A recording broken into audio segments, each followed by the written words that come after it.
मित्रांनो, संध्याकाळचे आता 7 वाजण्याचा सुमार आहे आणि रस्त्यावर वळीवंडे माजी आरोग्यमंत्री दीपक सावंत यांच्या समोरील रस्त्यावर हे पुरसं कसं चाललं आहे. त्यामुळे संध्याकाळी माझी विनंती आहे की सर्वांनी सावधानपणे चाला. आणि बघा, हे संध्याकाळचे 7 वाजलेले आहेत. वळीवंडे देवगड येथील हे ठिकाण आहे, देवगड निपाणी रोड.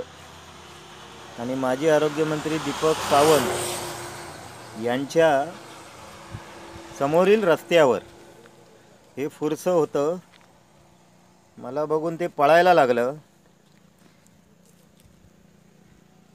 बघा किती स्पीडने आणि अचानकपणे तुम्ही दुकानात वगैरे जात असाल, काय असाल, तर त्यासाठी तुम्हाला हा धोकादायक आहे, म्हणून हा व्हिडिओ मी बनवतो आहे. तरी आता उष्णता वाढली आहे कोकणात आणि त्यामुळे हे प्राणी संध्याकाळी थंडाव्यासाठी बाहेर पडतात. तरी सावध राहा. आता बघा, हे किती ह्याच्यामध्ये दगडाच्या बाजूला बघा शांतपणे बसलं आहे, दिसत पण नाही आहे. नीट लक्ष देऊन बघितलं तर तुमच्या लक्षात येईल. तरी ह्या प्राण्यांपासून सावध राहा. रात्रीच्या वेळी प्रखर उजेड असणारीच बॅटऱ्या वगैरे घेऊन फिरा. मोबाईलच्या बॅटरीवर मोबाईलचे गेम बघत, व्हिडिओ बघत चालू नका. पायाखाली लक्ष ठेवा. एवढीच माझी नम्र विनंती. धन्यवाद.